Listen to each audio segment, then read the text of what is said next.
I still can't believe it happened. One minute I'm standing there, hoping for some semblance of reconciliation, and the next, my own parents are disowning me in open court. In front of everyone. It was a cold, calculated move, designed to humiliate me and cut me off completely. But they severely underestimated me, and they certainly didn't expect what came next. I had one card left to play, a secret I'd held onto for years, one that would not only expose their hypocrisy, but also fundamentally alter the lives of everyone in that courtroom. Was I wrong to use it, to burn down the bridge after they'd already set fire to their end? Tell me honestly, would you have done the same thing? Let me take you back to where this all began, because to understand the magnitude of that day in court, you need to understand the history, the slow, agonizing erosion of what I once thought was loving family. My parents, John and Sarah, were always particular. They were pillars of our small, affluent community, known for their charitable work, their immaculate home, and their seemingly perfect family facade. I, their only child, was expected to uphold this image. From a young age, my life was meticulously planned. The best private schools, extracurriculars chosen for prestige rather than my interest, and a clear path laid out for my future, a reputable university, a stable career in law or medicine, and a suitable partner from an equally respectable family. Deviation was not an option. For a long time I bought into it. I genuinely believed they loved me, that their strictness was a manifestation of their desire for me to succeed. I worked hard, excelled in my studies, and generally followed their rules. My childhood was outwardly idyllic, full of expensive vacations and designer clothes, but beneath the surface there was a pervasive chill. Affection was conditional, praise was rare, and my opinions were often dismissed if they didn't align with theirs. I learned early on to keep my true thoughts and feelings to myself, to present the version of me they wanted to see. The first major crack appeared when I was in my late teens. I discovered a passion for art, specifically digital illustration. It started as a hobby, a secret escape in my bedroom, but it quickly grew into something more. I loved the freedom, the ability to create worlds and express emotions that I couldn't in my daily life. When I tentatively mentioned it to my parents, hoping for some understanding, I was met with immediate, chilling disapproval. My father scoffed, calling it a frivolous pursuit and a waste of talent, reminding me of the investments they'd made in my education. My mother, ever the pragmatist, simply stated, "Art doesn't pay the bills, darling. We expect more from you." It was a familiar refrain, one that chipped away at my self-worth. Despite their disdain, I continued with my art in secret. I built an online portfolio under a pseudonym, and to my surprise, I started gaining a following. I even landed a few small commissions. This gave me a taste of independence, a glimmer of a life where I could be truly myself. The idea of pursuing art professionally began to take root, a rebellious seed growing in fertile ground. The real conflict, the one that escalated into the full-blown war, started when it came time to apply for universities. My parents had already filled out applications for me to several prestigious law schools, all lined up for interviews. I, however, had secretly applied to a renowned art academy, submitting a portfolio I'd spent months perfecting. I got in, not just accepted, but offered a substantial scholarship. It was a dream come true, a validation of everything I'd been working towards in secret. I remember the day I told them. I'd carefully planned it, choosing a quiet evening after dinner, hoping the calm atmosphere would temper their reaction. I laid out the acceptance letter and the scholarship offer, my heart pounding in my chest. For a moment there was silence.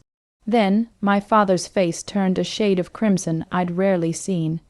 He crumpled the acceptance letter in his hand, his voice low and dangerous. "What is this nonsense, my name? Are you trying to shame us? After everything we've given you, everything we've sacrificed, You want to throw it all away for some bohemian fantasy. My mother, usually more composed, was equally furious, though her anger was colder, sharper. This is an insult to our family, to our legacy. You will decline this offer, and you will pursue a respectable career, as we've always intended. I tried to argue, to explain my passion, the scholarship, the potential, but they wouldn't hear it. It became a shouting match, an ugly display of parental authority versus my burgeoning independence. They gave me an ultimatum: choose the law schools or be cut off, disowned effectively. I was heartbroken, devastated that they couldn't see past their own expectations, couldn't even feign an interest in my happiness. But I also felt a surge of defiance. This was my life, not theirs. I chose the art academy. It was terrifying, exhilarating, and lonely all at once. True to their word, they cut me off completely. My trust fund was frozen, my credit cards cancelled, and my name removed from their family accounts. They even changed the locks on the house, preventing me from retrieving my belongings. I was 18, suddenly entirely alone, with only my scholarship and the few meager earnings from my art commissions. It was a brutal awakening, but it also forced me to grow up fast. I took on odd jobs, worked tirelessly on my art, and somehow I made it work. I thrived at the academy, found my tribe, and built a new life for myself, a life authentic to who I was. Years passed. I graduated with honors, started my own successful digital art studio, and even managed to achieve a level of financial stability and recognition that, ironically, might have impressed my parents had they bothered to acknowledge it, but they didn't. There were no calls, no messages, no attempts at reconciliation. It was as if I had ceased to exist to them. It hurt deeply, but I learned to live with it, to build my own chosen family, my own support system. Then came the lawsuit. It was utterly unexpected. A distant relative, someone I barely knew, passed away and left a substantial inheritance, divided among a few family members, including my parents and, surprisingly, me. My share was significant. My parents, however, contested my inclusion in the will, arguing that I had abandoned the family and was therefore undeserving. They claimed I had severed all ties, and should be excluded from any family inheritance. They wanted my share. And so I found myself in court, facing my parents for the first time in years. It was surreal. They looked older, stiffer, their faces etched with a familiar disapproval. Their lawyer painted a picture of me as an ungrateful, rebellious child who had abandoned her loving parents. He emphasized their generosity and my betrayal. My own lawyer, a kind but weary man, tried his best to counter their narrative, but it was an uphill battle. My parents sat there, stony-faced, not once looking at me, not once acknowledging our shared history in any way other than through the lens of their grievances. The climax of their argument, the moment that truly broke me, was when my father stood up, cleared his throat, and in a booming voice that echoed through the courtroom, declared, "We formally disown my name. She is no longer our daughter. She forfeited that right when she chose to disrespect our wishes and pursue a life completely separate from our values. We want nothing to do with her, and we certainly do not want her to profit from our family's legacy." My mother nodded in agreement, her gaze fixed on the judge, a chilling look of determination on her face. The words hit me like a physical blow. Disowned in court. It was final, public, and utterly devastating. My vision blurred, and I felt a cold knot of despair tighten in my stomach. So that's the situation I was in, and I had to make a choice. They had just publicly disowned me, stripped me of any familial connection, and tried to take what was rightfully mine. They had hurt me in a way I didn't think was possible anymore. Before I tell you what happened next, I want you to pause and comment below what you would have done in my shoes. Would you have just taken the blow, or would you have fought back with every ounce of strength you had left? In that moment, something inside me snapped. The years of quiet resentment, the pain of being abandoned, the public humiliation, it all coalesced into a fierce, burning resolve. They had played their final card, and now it was my turn. My lawyer was about to concede, to argue for a lesser settlement, when I leaned over and whispered to him, "I have something to say." He looked at me, surprised, but nodded, understanding the gravity of the moment. I stood up, my legs trembling but my voice surprisingly steady. "Your Honor," I began, my gaze sweeping past my parents' shocked faces. "My parents have just declared that I am no longer their daughter. They have effectively severed all ties, publicly and irrevocably, and while that declaration hurts me deeply, it also frees me. It frees me to reveal a truth, a secret that has been weighing on my conscience for far too long, a truth that I believe is highly relevant to this court's understanding of family legacy and who truly belongs to it." A hush fell over the courtroom. My parents exchanged confused glances, a flicker of unease crossing their features. My father started to interject, but the judge, sensing a dramatic turn, silenced him with a firm hand. "Proceed, young lady." I took a deep breath, fixing my gaze directly on my father. "My mother, Sarah, cannot have children. She underwent a hysterectomy in her early 20s due to medical complications. I am not their biological child. I am adopted." The words hung in the air, a bombshell that detonated in the stunned silence. My mother gasped, a hand flying to her mouth. My father's face went from pale to ashen. The courtroom erupted in murmurs, quickly gavelled down by the judge. "And how is this relevant?" the judge asked, though his tone was laced with clear intrigue. "It's relevant, Your Honor, because while I was adopted, my father, John, always insisted on keeping it a secret. He told me it was for my own good, to protect the family image, but the truth is, he was protecting his image, because while I was adopted, I wasn't just any adopted child.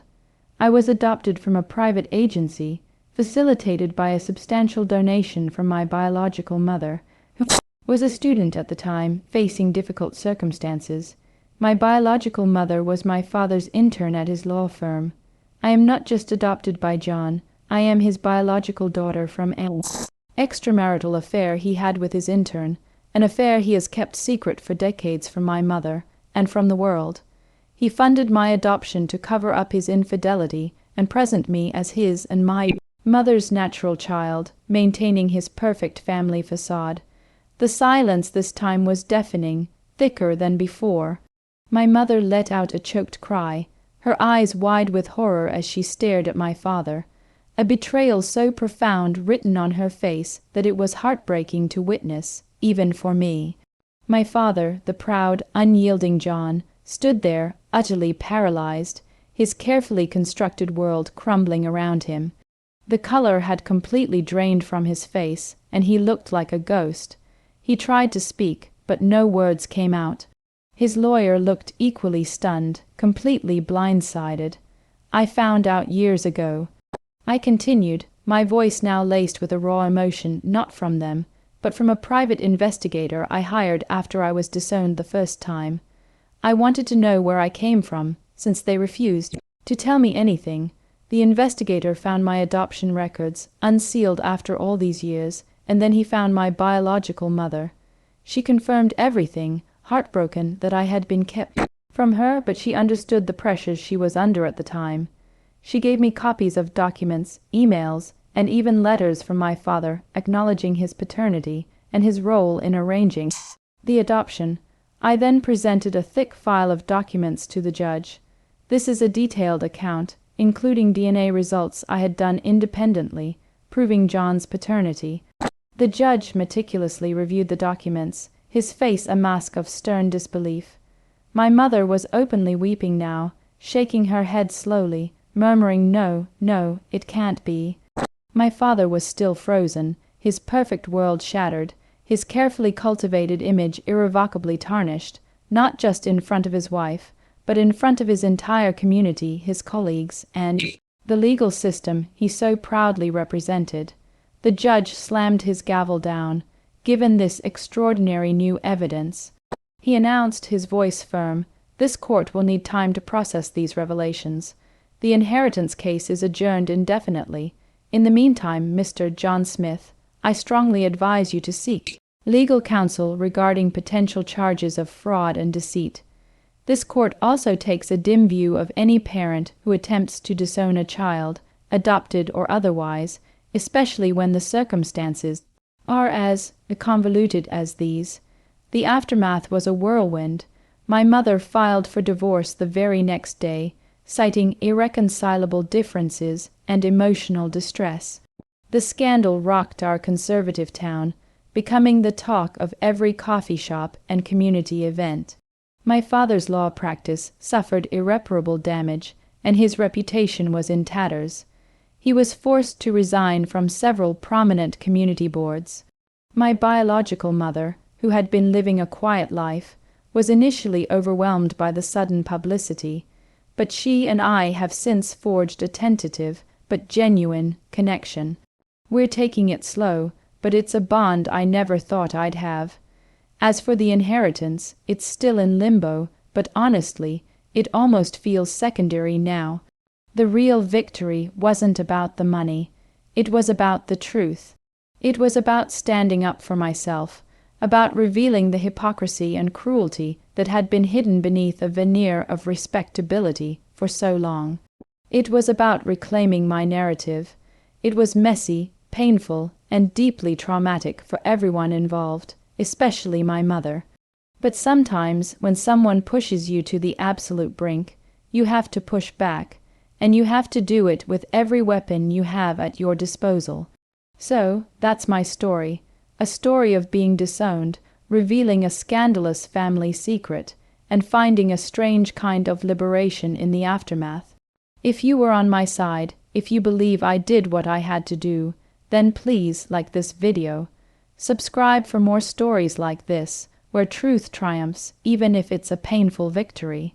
And share your final thoughts on this whole mess in the comments section below. I'll see you all in the next story.